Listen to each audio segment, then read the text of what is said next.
மனநல மருத்துவத்துல சைக்கியாட்ரியில நியாலஜிசம் அப்படின்னு ஒரு சிம்டம் இருக்கு. அது தீவிர மனநோயில வரக்கூடிய சிம்டம். ஆனா இந்த காலத்துல இருக்கிற ஜென்சி நிறைய டேர்ம்ஸ் யூஸ் பண்றாங்க, புது புது வார்த்தைகள் யூஸ் பண்றாங்க. இது நியாலஜிசமா இல்லையா அப்படின்னு நிறைய பேருக்கு டவுட் இருக்கு. இது ஒன்றும் மனநோய்க்கான அறிகுறி கிடையாது. ஆனா அவங்களோட பழக்கத்துல இருக்கிற சில டேர்ம்ஸ் அதை தெரிஞ்சுக்கிறது நம்ம அவங்கள புரிஞ்சுக்கிறதுக்கு ஹெல்ப்ஃபுல்லா இருக்கும்ன்றதுக்காக சில விஷயங்கள் தெரிஞ்சுக்கலாம். ஒன்று என்னன்னா டெலுலு அப்படின்ற வேர்டு யூஸ் பண்றாங்க. டெலுலு அப்படின்னா டெல்யூஷன் அப்படின்ற மீனிங்ல இருந்து அவங்க எடுத்த வேர்டு. அவங்க அவங்களா என்னத்தையோ மனசுல நினைச்சிட்டு இருக்காங்க, அவங்க உண்மை கிடையாது அப்படின்ற மீனிங்ல எடுக்கிறாங்க. அடுத்து கோஸ்டிங் அப்படின்ற வேர்டு யூஸ் பண்றாங்க. கோஸ்டிங்னா என்ன அப்படின்னு பாத்தீங்க அப்படின்னா அவங்க அந்த ரிலேஷன்ஷிப்லயோ இல்லை அந்த ஃப்ரெண்ட்ஷிப்லயோ அவங்கள மேனிப்புலேட் பண்றாங்க அப்படின்றத யூஸ் பண்றதுக்காக. சிச்சுவேஷன்ஷிப் அப்படின்னு சொல்றாங்க.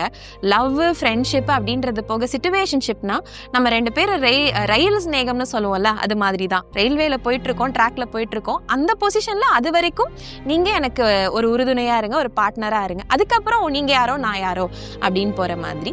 இது மாதிரி சில டேர்ம்ஸ் எல்லாம் ரொம்ப இன்ட்ரெஸ்டிங்கா இருக்கும் நம்ம தெரிஞ்சுக்கிறதுக்கு. உங்களுக்கு ஏதாவது டேர்ம்ஸ் உங்களுக்கு தெரியும்னா அதை பத்தி கமெண்ட் பண்ணுங்க.